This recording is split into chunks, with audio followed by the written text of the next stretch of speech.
Hello, Gen Genies. Before we get started, Rich and I want to let you in on some exciting updates for our Patreon subscribers. Patreon is a site where listeners can pledge a small monthly amount, either $5 or $10, to support the cost of bringing you your favorite podcast. All patrons get early access to new CutOff Jeans episodes before they're released to the public. And along with our undying gratitude, you'll also be able to join our special patron-only Facebook group.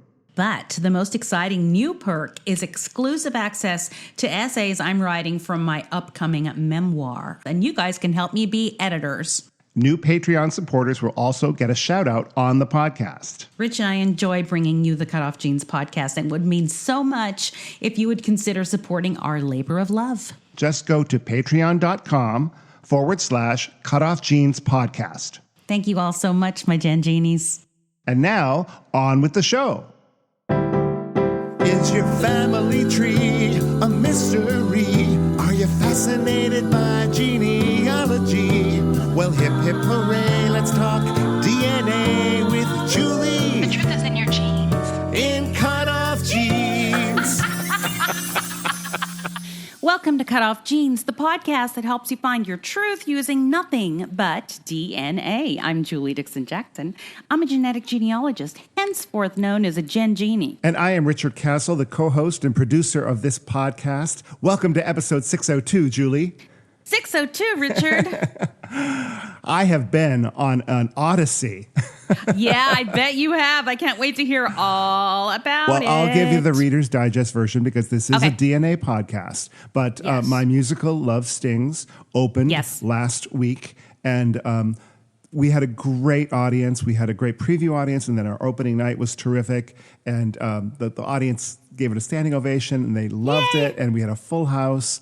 And I'm thrilled with the production. The costumes are hysterical and amazing. And one of the numbers, if you remember, that you sang, Julie, called Queen Bee, that number stopped the show, and people stood up and applauded during it. So That's amazing. had a wonderful time. Again, this is at Northern Sky Theater in Door County, Wisconsin, and I flew up there and. Gosh, I don't know if everybody's been listening to the news about all the flight cancellations and things like that. Oh, yeah. Getting there was not a problem, but getting home was an odyssey in of itself. No. Oh, canceled flights and diverted to 2 different airports. And, it took me 17 hours to get home. And I was like, yeah. But you know what? It was worth it because I had such a great time. Oh, I'm so glad. I'm so glad. Are they recording it? Or they record it for videotaping archival purposes, Right. But I don't know if that's going to be released to the public because of Actors Do Equity. you get a copy? I won't get a copy. I will probably be able to see a copy in terms of with a special code. But Yes, I see. I hope so. I'm also thinking about going back in August toward the end of the run because it runs through August 26th. And Yes. so I want to go back and see Love Stings before it closes. Any of our Wisconsin listeners or Upper Midwest listeners, go check it out. Yeah, northernskytheater.com, I believe, is the website for the theater. And oh my gosh, it's in this gorgeous amphitheater outside in Peninsula State Park with seats about 600 people. And it's stunningly beautiful to sit out there under and you could see the stars and oh my gosh. How often does it get rained out in the summer? I don't know. The other show that runs in rep with it got rained out on its preview. We actually had a tornado watch that night. It was rain. It was crazy. But Wow. Speaking of tornado watches, yes, let's switch to our weather here today. Oh yeah, it never rains in Southern California in the summer, and it poured last night. We had thunder, and it's humid. Well, I didn't see any rain. I mean, the ground is damp, so obviously it rained. But I was awakened by the loudest thunder I've ever heard. Wow. Yeah. In Southern California. Actually, the rain woke me up at like 2:30 in the morning. Oh, really? Yeah. I was dead to the world. Yeah. And then the dog woke me up because he got scared and wanted to come into the bed. Sure. Did you let him? Of course. I didn't think he'd get scared at the rain, but I guess he just hasn't heard it in so long because we're in a drought. We're in a drought. That it just surprised him. Yeah. But anyway, enough about me and the weather. Let's talk DNA, Julie. Here's here's something I discovered this week. So you hear me talk about the adoption fog and coming out of the fog a lot, Yes, right? yes. So I just found out this last week that fog is actually an acronym. Oh, for what? I thought it was like, because it makes sense. Like, I'm finally out of the fog, and it's, but it actually stands for fear, obligation, guilt. Wow. I don't know which came first, frankly, to tell you the truth. Well, I mean, I just thought the fog like a metaphor. Yes, I thought of it as metaphorical as well, Yes. which works, but it's actually more pointed. I mean, depending, maybe they, like I said, maybe after the fact they said, "Hey, let's make this mean something." I'm willing to put else. money on it that's what happened because Yeah, it is probably. an actual word.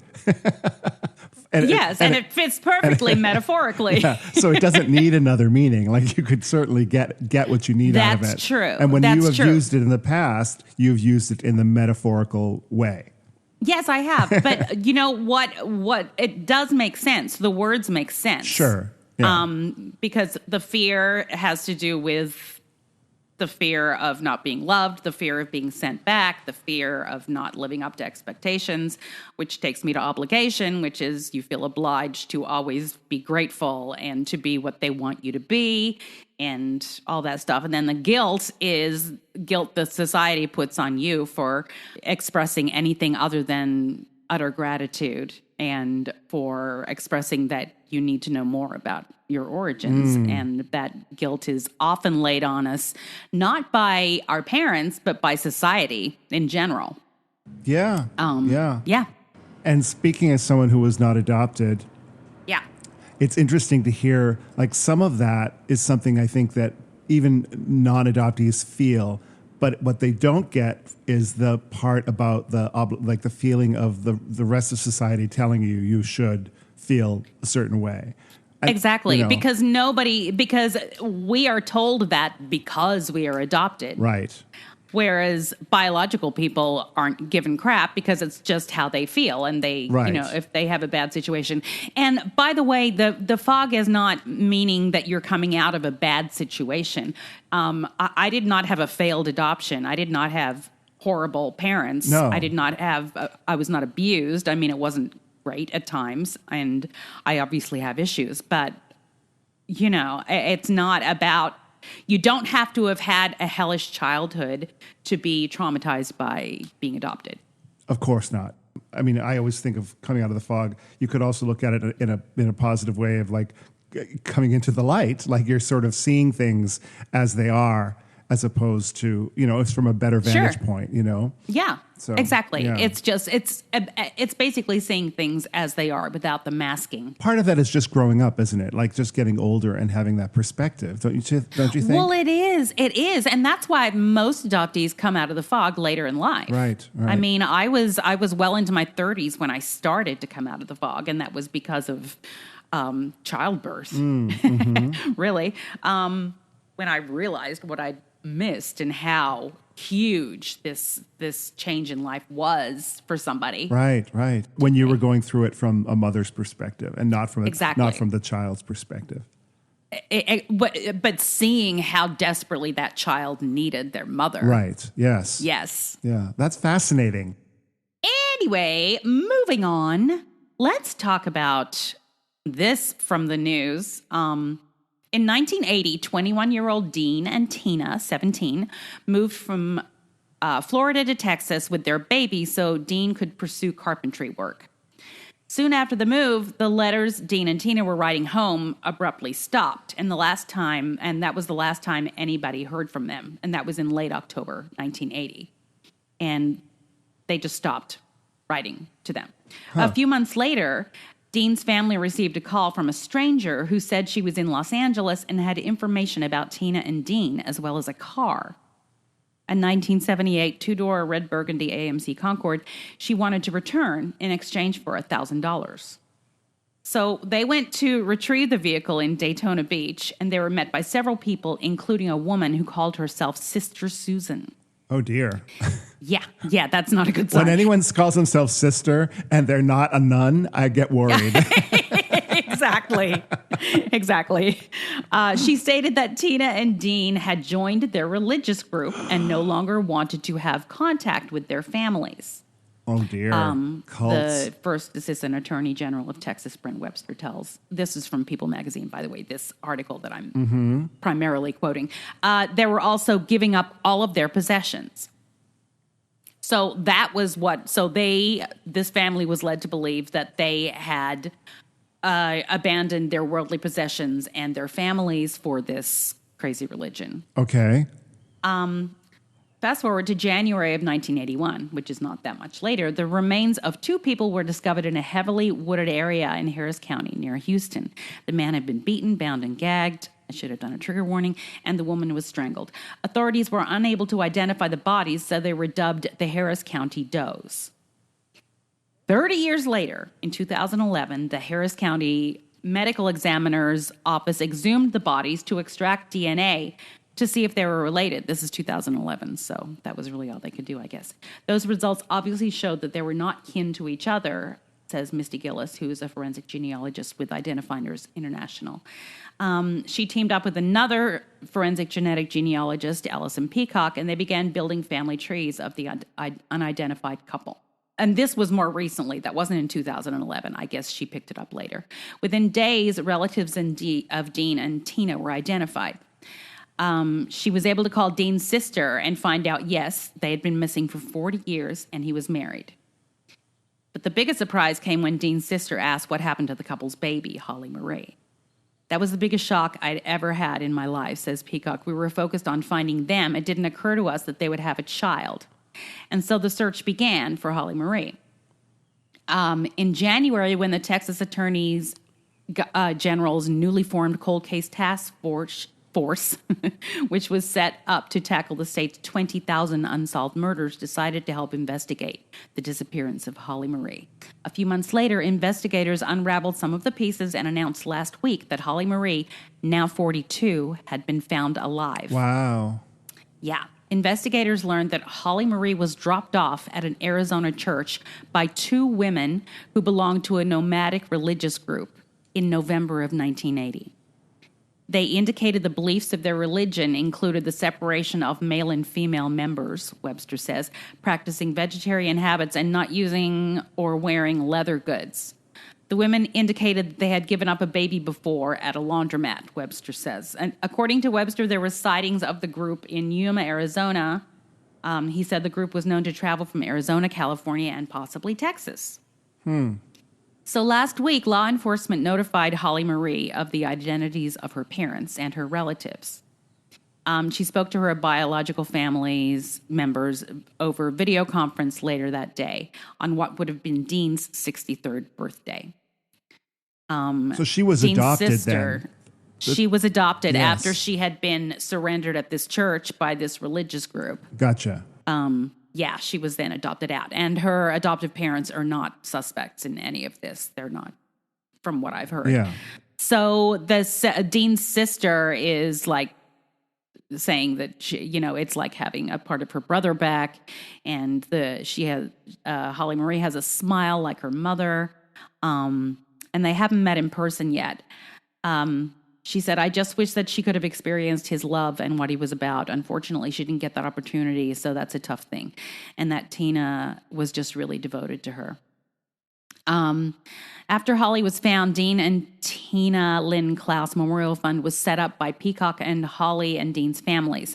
The fund's goal is to help other families find lost loved ones through genetic genealogy. Money raised through a GoFundMe campaign will go towards supporting a genetic genealogy investigation. Wow. So this girl who was adopted and knew nothing, I'm assuming they found her because she or one of her children, because she's a grandmother. The 42-year-old's a grandmother? Yeah. Wow. Texas. Yeah.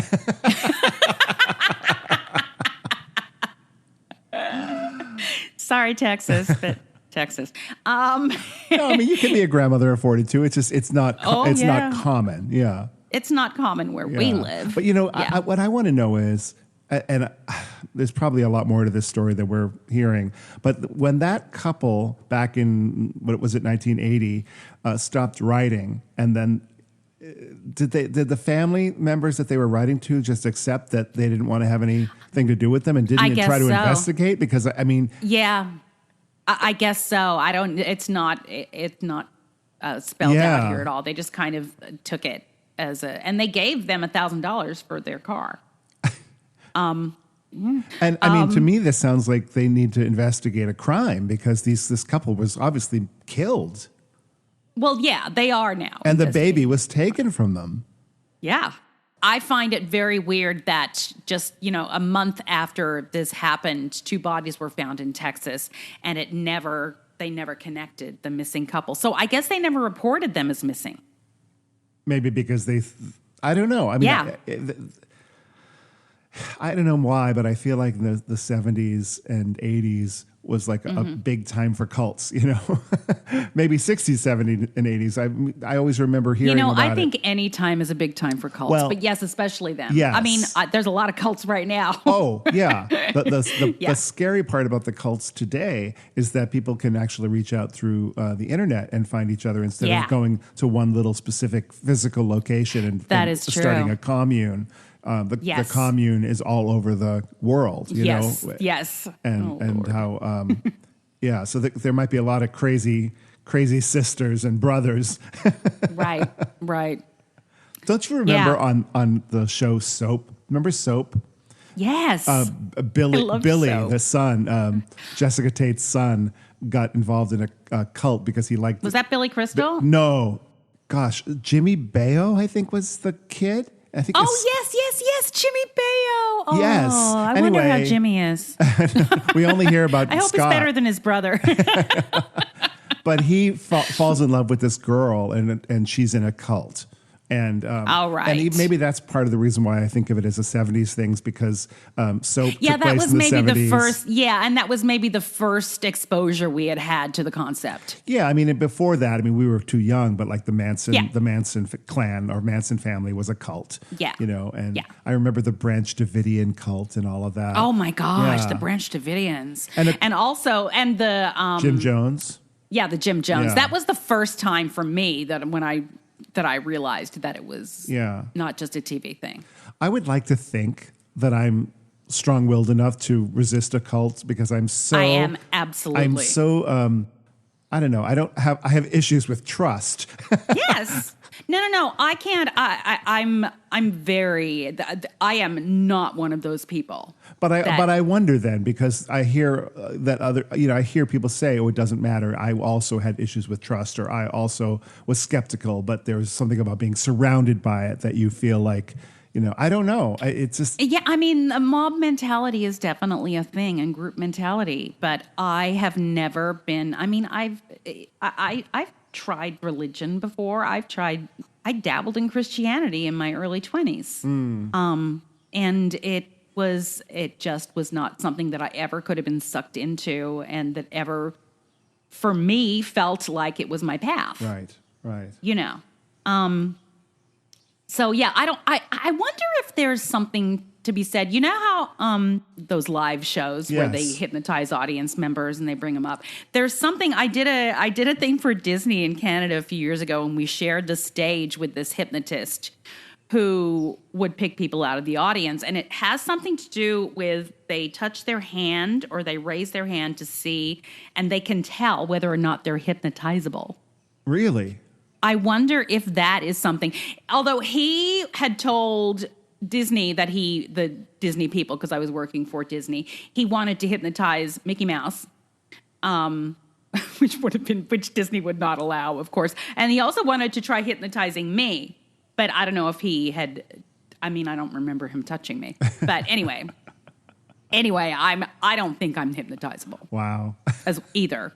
But, I don't know. I actually had a friend go up on stage as to a hypnotist once, and he went ahead and he was like acting like a bird and doing all this stuff. And then afterwards he told me, it's like, I knew what I was doing. I just felt like I was part of the show, and I didn't want to question him. I just did what he said. But of course, then I was like, really? Or were you hypnotized? Do you just feel like you're embarrassed now? But usually if they're actually hypnotized, they don't remember what they did. So he is like not helpful. Yeah. I guess in some ways I did join a cult. I found my tribe in the theater. And to me, the theater is like a church because it's the best church ever. Well, I get that feeling of fulfillment and euphoria and the sense of a higher purpose when I am in the theater. Yes. Me too. I miss it. That's what I miss the most about it. Yeah. I miss the community aspect of doing theater, certainly. And I mean, just to get back to it, I was sitting in the audience watching my show with, 500 or 600 people and hearing them laugh and smile. And it just, there's something in that community of people watching that is very special to me. And I mean, again, I'm not trying to take away from any church. I'm saying, to me, this is like an equivalent of that, a higher purpose where people are coming together for something, for a common good and enjoying something together. Anyway, that's just my own little sermon. Sermon on the Mount. Amen to theater. On that, I think we should take a break. If you're enjoying our podcast, please subscribe, rate, and review. Or consider supporting us on our Patreon page, patreon.com/CutOff Jeans Podcast. Now back to Julie and me. All right, we're back. I have a story from the trenches. You know how I love the trenches stories, Julie. I'm going to get my popcorn. Good. I love the trenches too. I was about to make a tap dancing joke, but I think that might be a little too inside baseball for our listeners. Honestly, I wouldn't have even known what that meant, except that my director choreographer put some trenches, which is a dance move in a tap dance, right? Well, it can be done not only in tap, but it's best known for tap, for a tap move. She did that in the Queen Bee number in Love Stings, and she kept calling them trenches, and I realized, oh, that's what that is. And so when you just used it, it all came back together. Anything I know, I learned from musical theater. Okay. This is, so our listener and our patron, Tim McCraw, reached out to me. Okay. He is from a long line of McCraws, and he is part of a whole huge McCraw family project that they've been researching for years about this family, and they have reunions all the time. They've done some Y-DNA testing. They've done, and I was like, well, what do you need me for? But he'd never done autosomal testing until he started listening to the show. Oh. So he started doing it, and he wanted help with figuring that out. So his sixth great grandparents, were William McCraw, 1690 to 1748. That's a long time ago. And Elizabeth Dancy, 1700 to 1748. They both died in 1748. They had 9 sons and 1 daughter. Tim's fifth great grandfather was one of those sons. Okay.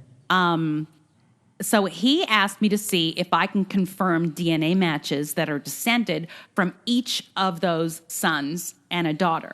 God, that sounds hard because it's going back so far. Well, now it's very hard. And one of the reasons why is, and I've talked about this before, the probability of no relationship being detected at that level, which would be 5th to 7th cousins, is upwards to 90%. Wow. So even if people have tested, they may not have got that little piece of DNA that would connect them.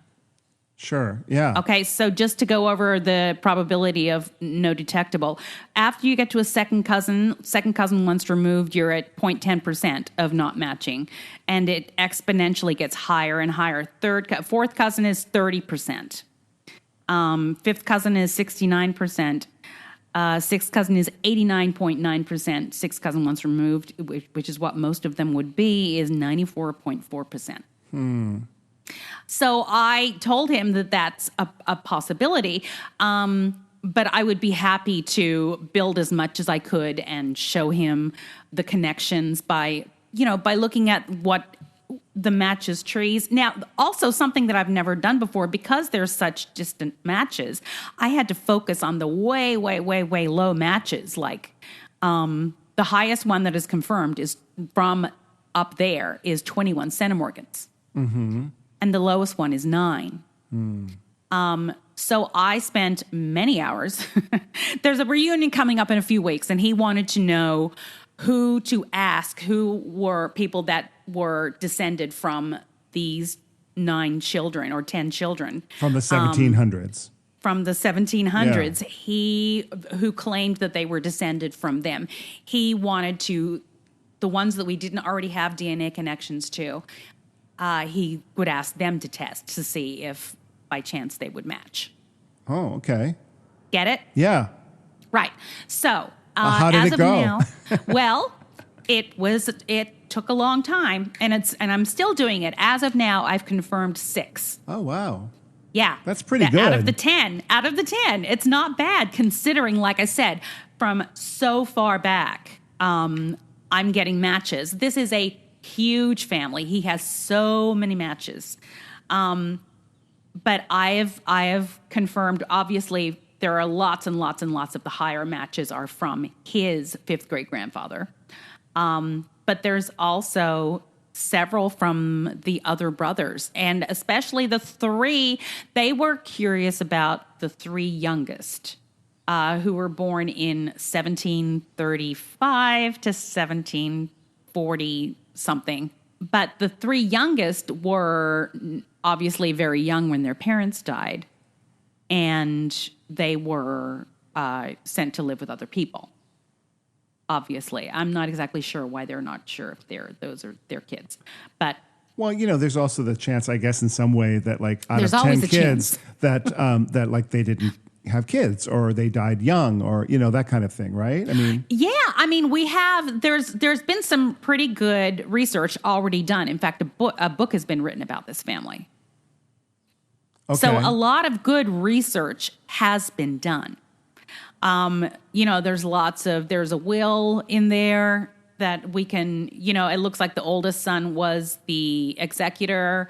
I think maybe the 3 youngest weren't mentioned in the will. So maybe that's why, they're questioning whether or not they were his children. I see. Uh-huh.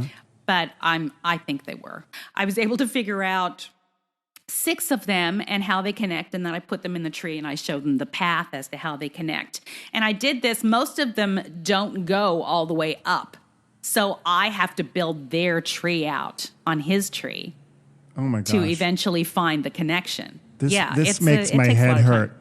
Yeah, it's really gratifying. I mean, I'm sure, no doubt. I mean, when I look at my own tree on Ancestry, and you go back and you realize that the further up you go in the tree, you every time you kind of double your ancestry because everybody had a mother and a father, and and it just gets bigger and bigger. So we back don't that many realize years. how many great grandparents we have. I mean, it's insane. And in some way, you go, I sort of understand how, in a way, we're all somewhat related, because there's just so many connections going back for generations. And right, and that's something else to think about in doing something like this is because, these matches are low. They are matching, though, at around where they should at that level. But there's still the possibility they could be related in some other way and just happen to have a tree that connects them. It's when it's this distant, there are no guarantees. You can't say 100% this is how you're connected. Right. But the fact that they coincidentally do connect and do have a DNA match is a very good sign. Yeah. That's saying? fascinating. Well, I hope that at this family reunion that they get together, they'll have plenty to talk about, right? Yeah. Lots of new information. They've done a lot of Y-DNA testing, which is not my area of expertise at all.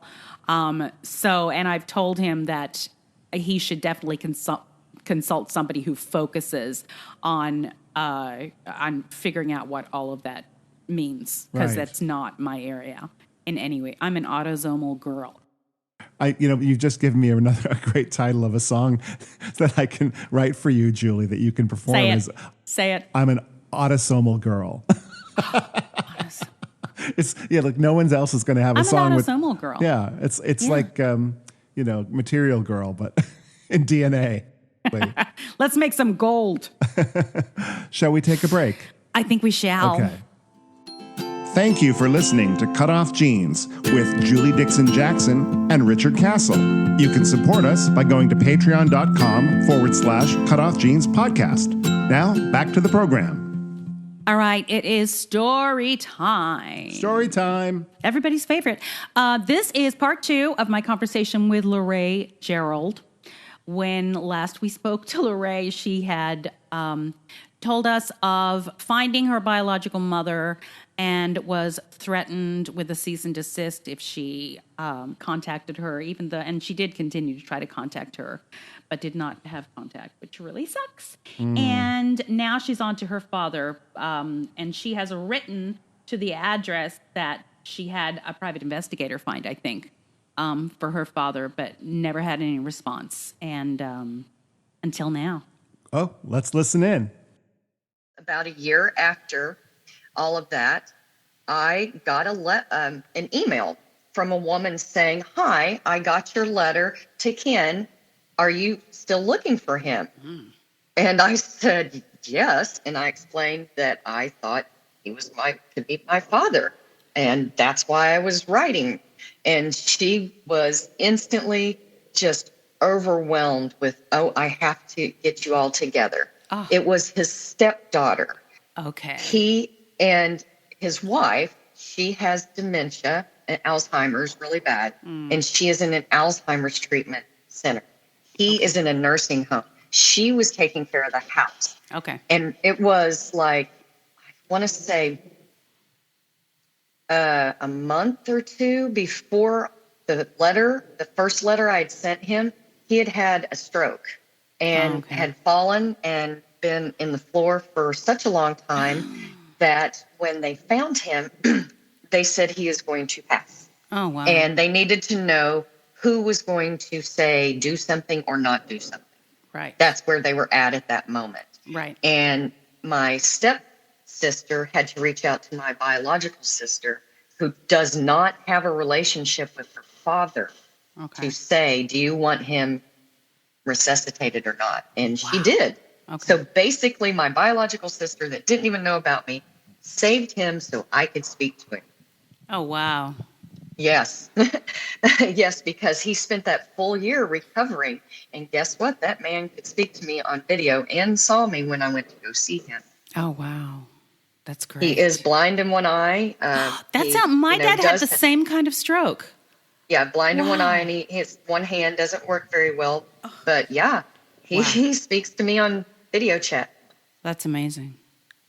But yeah, and then what happened was I had to reach out to my sister, which I wasn't sure was my sister, and say, would you take DNA, a stranger? And I said, I will buy it. I will send it to you if you'll take DNA, stranger. That's a fun conversation to have. Oh, yeah. I've done it many times. Yes, I'm sure you have. Oh, Lord, that's a good one. Yes. I just wish everyone could experience that fun. Yeah. Yeah. I am constantly amazed at, granted, there are people that won't do it, but the people that will do it are angels. Yes, and she is. She's a school teacher. Oh, okay. She's a school teacher. Yes. And she suffered with some fertility issues. They do have biological children that just happened, but they had bumps in the road along the way until nature took its course. And I think that that's probably another reason why, is because she said at one time in their lives they did have discussions about what would happen if they could conceive naturally. Okay. So she did take the DNA test, however many weeks later, 5-6 weeks later, she says, hey, I don't know what this means. What is, whatever it was, 23%, whatever. And I was probably said close family to first cousin. Yeah. And I said, that means you are my half sister. Yeah. What that means. Yeah. Wow. So I went to see him and her that's great. About a month after that. He's in a nursing home in North Carolina, and she lives in South. Okay. And so now you have a relationship with both of them. Yes. Wow. That's great. That's a relief. Yeah. It's And sometimes just nuggets help, don't they? it's really, it's wonderful to have the relationship, but it's also another traumatizing thing because to know that he was never told Yeah. ever. That was my father, and he never knew about me until Right. I was 55 years old Yeah. because the law allowed that. They didn't try to keep the family together. Right. And here's the saddest part is I was nothing like my adoptive parents. Even though they loved me, I was nothing like them. So I never, that's why I call myself a chameleon. I literally can be thrown into anything and I just kind of adapt Yep. because I've had 1,000 careers. I've had 1,000 jobs. I've done everything pretty much because I've always been searching for myself. Yeah, me And too. I can so people are relate like, to well, you. you can do so many things. And I'm like, that, okay, you're granted, that's true. I said, but I was literally searching for myself. Yes. And Yes. had I been put with my family that I would have mirrored, which I found out my dad was in college. He was halfway through his career. He wanted to be an engineer, and he would have been an engineer had he finished his degree, but he got sent to Vietnam. And that's where he was when I was born. My mother and he dated for almost a year. He got sent to Vietnam. She got rid of me and acted like it never happened. Wow. And And did he? I was the one that paid for all of this. Me. Exactly. Me. You The paid. one that you everybody paid. said it was for my best interest. Yes. And no, it wasn't. Everybody got everything they wanted but me. Yep. And now in my 50s, I'm trying to undo that.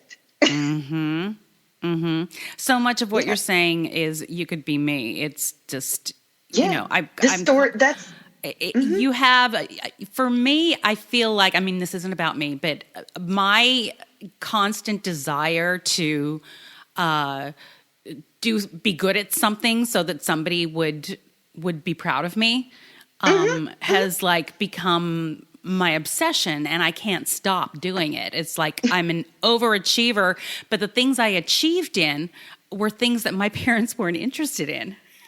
yeah, exactly. Can you relate to that? Oh yeah, yeah. Yeah. My adopted mother only had a 5th grade education. Yeah. By 2nd grade, I had excelled her Yeah. because I was one of those exceptional children in 1st grade. I aced the achievement test. I was the first one in the school that had ever gotten 100% in 1st grade. Oh, wow. They wanted to skip me, Uh-huh. and my parents didn't let them. I'm still mad. I am still mad at y'all. Yep. Yep. Yeah. I talked to him about this too. I said, I'm still mad at this. Yeah. You all stopped me from doing something that I should have been allowed to do because Yes. it would have been the right thing for me. Right. God, 100%. I understand what you're saying. They didn't know what to do with you. And because Yes, they didn't. They had no clue. Yeah. And they didn't understand that you are born with a certain set of skills, and you just, you know, we listen to ourselves and what we are. For me, the weird thing, not weird, but, weird. But I mean, and I achieved all these things that I was kept from when I was younger because, you know, they weren't going to let me do it. But I did it anyway. And there was still never any acknowledgement that I was right and that I knew what I wanted to do with my life. And it's that is what is so frustrating. And I'm sure for you as well. It's like, what? Yeah. I knew who I was. Why didn't you listen to me? Yes. That's the true thing.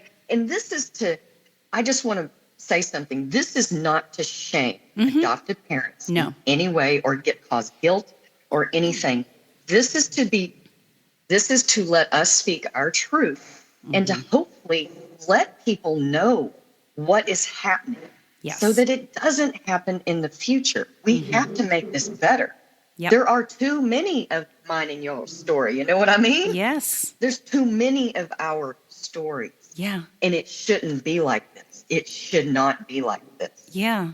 And it's so hard. It's so interesting that now, thanks to the internet, I think, or, you know, it's just easier to communicate, you know, which is a blessing and a curse.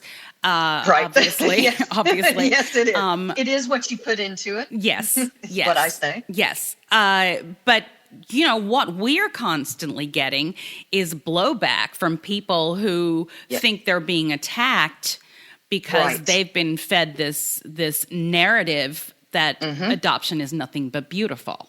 They were lied to also. Yes. They were lied to also. And that's what I try to say if they're not attacking me too harshly.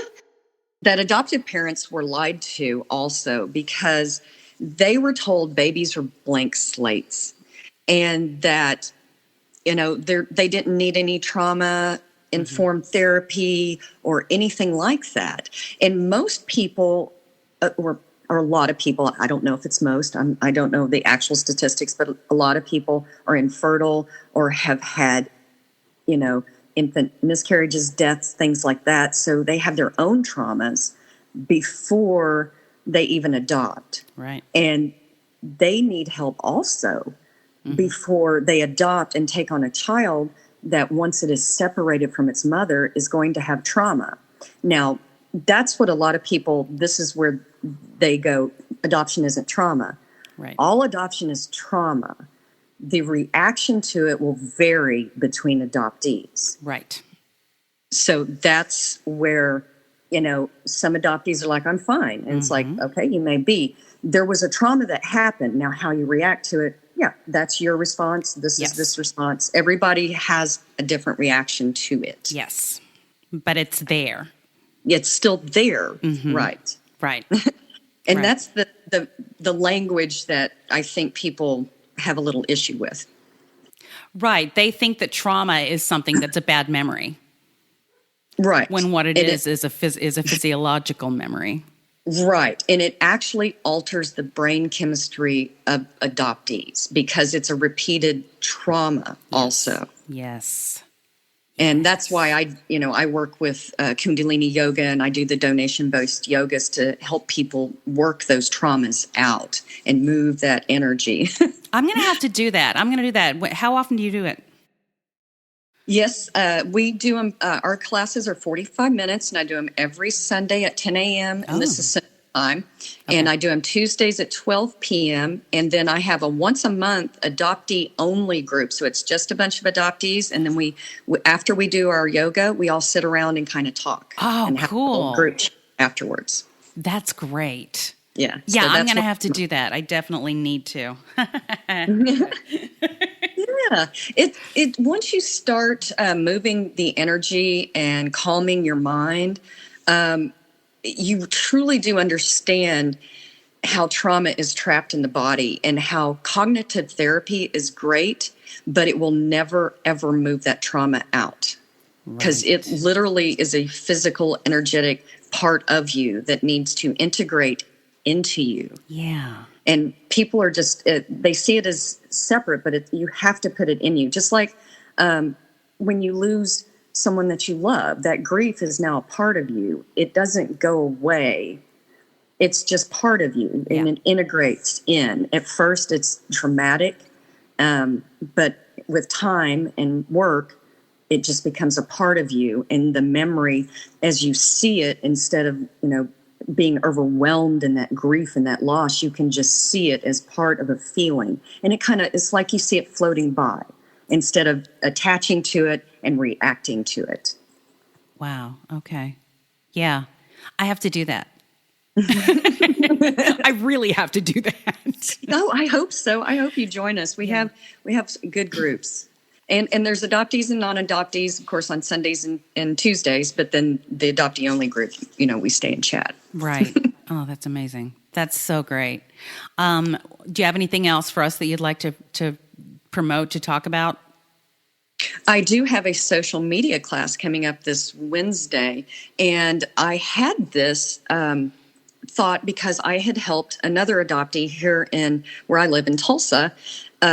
She had written a book, and Emma Stevens, The Gathering Place, and I got to know her, and she wanted some help with her social media, and she was such a good student. She didn't need much help, but anyway, she gave me the idea of helping others, and I kept having people asking me if I could run their pages or if I could answer this question or that, and I decided that it couldn't be my voice. Yeah. It needs to be everybody's. And even if you disagree with me, that's what I tell people when they comment on my page. I'm like, your voice is important. Why don't you start your own page? You're taking energy and commenting these paragraphs on mine, trying to debate me on my own story, when you could have written that on your own page. Right. And I would follow you and support you. And so I'm honest about that. I'm like, all these voices need to be out there. So I'm going to teach people, whether you agree with me or not, how to do social media, because I started social media when I was a marketing manager at Whole Foods Market in 2010. So I've been doing this for 12 years, and they trained us a lot, and we had contests, and I kicked some butt at it. I don't doubt that for a second.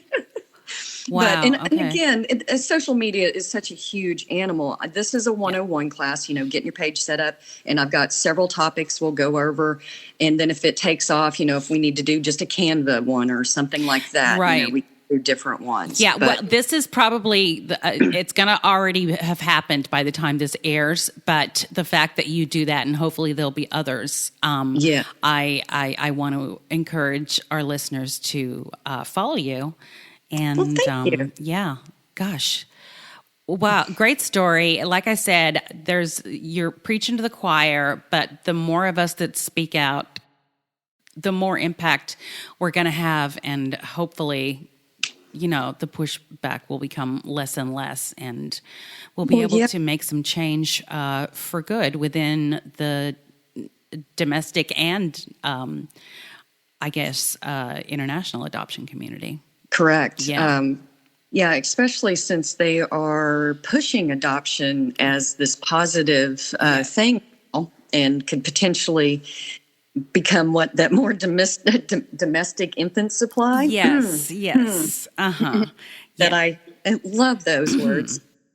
It's annihilating, really. It's and I've talked about it on the show before, and I can't, and it's one of those things where, it's horrible, and it's a horrible time, and it's a horrible time in America, it seems like. But once your personal experience becomes involved, it inspires us to say, no, this is not okay, and this can't continue. So, we have to look at it as maybe a blessing in disguise, or just another reason that we have to get out there and have our voices heard. Right. It is the time for us to speak our voices. And that's, like I said, I'm offering this social media class, and anybody that if you ever get a comment from me, please start your own page. That is a true, honest, sincere comment. It is not snarky or anything, because people are like, are you being mean? I'm like, no, I'm being sincere, honest. I truly do want everybody to tell their story. Yeah. Well, Lorah Gerald, thank you so much for talking to me on this Sunday morning after teaching your Kundalini class. I've been wanting to talk to you for a while, because I follow you on TikTok too. I'm, a little fangirl. Oh, same here. The feeling is mutual. So thank you again. Your words are so important, and it's so important for our voices to be heard. And we really appreciate your input. Thank you. All right. Thank you so much, Lorah. I love Lorrah's content on TikTok, and I am definitely, if I can pull myself together, going to take one of her yoga classes. Oh, wow. Online. Good for you. Online. Good for you. Well, it's very mindful, and the way she talks about mindfulness really speaks to me, and I know that is something that would help me. That's terrific. So. This is Richard Castle signing off. And you can, before I do, you can go to my website, richardcastle.com. You can follow me on Instagram, on the Twitter, @CastleSongs, or you could find out about my show if you visit northernskytheater.com. This is Julie Dixon Jackson signing off. You can find all things Cutoff Jeans, and really me, at cutoffjeans.com or Cutoff Jeans Investigations. If you Google Cutoff Jeans Investigations, you can find me there too. Or you can email me. You can contact me anywhere on any of the socials, because I am an open book. That's true. It's even on her license plate now. Julie, what do our listeners need to know? Our listeners need to know, and if you're listening for the first time, hear me now. The truth is in your genes.